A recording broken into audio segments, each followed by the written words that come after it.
Well, we're almost completely back together, almost roadworthy. I've got the dump box back on there, so it actually looks like a truck again.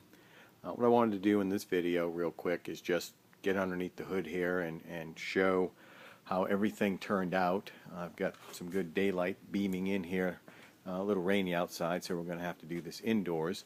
But I just want to take a minute and let's just have a look underneath there and see how things look. So the radiator, starting with it, I guess, I designed it so I could maximize as much core in there as I could, so the tank ended up sticking above the support area there for the hood latch. But that's okay, there's plenty of clearance for the hood to come down over that. Still have little things to tidy up. This one hose right here, I got to find a way to somehow attach it across the front there, so it's not kind of just flapping around like it is. We got the air box on top of there now. I went ahead and I put in those corrugated tubings that I had talked about to the front vent area of the front of the radiator support up there. Had to do a light modification on this driver's side. When I got down in here, see if we can see with some light, what ended up happening when I first eyeballed everything up, I had the vacuum pump in there, which pulled this belt far out of the way. So when I got in there after doing the vacuum pump delete, I ended up having to sort of tilt that guy out at an angle versus going straight out of there, so he's far away from the belt, so we don't have any risk of rubbing up against the belt right there. Again, I mentioned it, I know, multiple times about the engine being off-center to the passenger side. That actually helps out tremendously for the power steering pump. If we can see down in there, gives it a good amount of clearance between the bracket there for the pump and the inner fender. So again, that off-center to the passenger side helps out quite a bit. Coming up behind the corrugated, I've now got the coolant tank mounted in there. That's where the hose off the front of the motor, or front of the radiator here, is going back to. That I bought from US Plastics. I made a bracket, two brackets actually, one in the front, one on the rear of it, to hold it up in there. And then right behind it, the power steering, or the brake booster and the brake master cylinder sitting right there. Off behind those two, the master cylinder back there for the clutch. Coming across the other side of the motor, all the electrical is over here, and that's the reason I put the coolant tank on the other side. So the starter relay up the front here, the glow plug relay right behind that.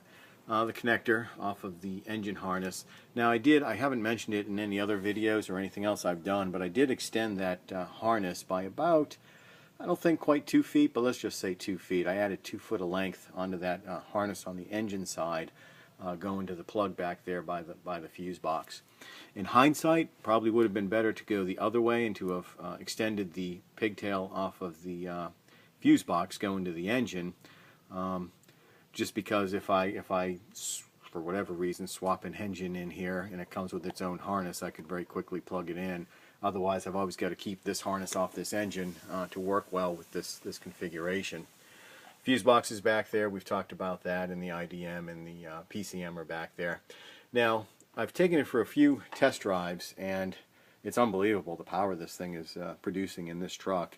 So you can see I have Swamp's IDM to go in there. I haven't put it in yet, and I've also got it's stuffed down underneath there. You reach back, you can kind of see that white. That's the pigtail right there for the chip, for the computer chip to go into the 6-position chip, which I haven't installed yet. So I can only imagine I might be chirping the giant tires on the back of this thing when I get the chip and the IDM installed in there. So pretty excited when that comes along. But that's it. That's we've talked about the fitment of the engine back there against the firewall. Everything, snug back there, as tight as I could. We talked how much room would I have for the electric fans, and the answer is, just enough. If we can get down to see the harmonic balancer and the lower fan, getting hopefully the right angle here that maybe you can see. Let me see if I can drop some light down in there. I've got, I think, a ½ an inch, maybe just slightly more, between the fan motor and the harmonic balancer, which is fine, right? There's clearance. The engine hopefully won't move forward or back. it'll rock left and right, but that should be all it does. The top fan, it's a heavy duty fan, so it's got the bigger motor on it than the lower fan, and it kind of just comes into the serpentine belt system. But it's okay because it's in an open area of the belt system and not right on top of a pulley or anything. So those are sort of the highlights. Again, all the electricals over here, so the relays for the fan units are down just underneath that corrugated pipe tubing there where it connects to the radiator support. And that's really, I think, about it. It fits in there really well. You know, you be the judge. Try to get your view back here. You know, to say it looks like it belongs, that was sort of my goal, was to have it sort of look that way, not like it was thrown in there, hacked in there, which between you, me, and a fence post, that's kind of how it is. But, you know, just wanted it to look like it belongs. So, anyway, hope you enjoyed, and my next video will be a ride along around town.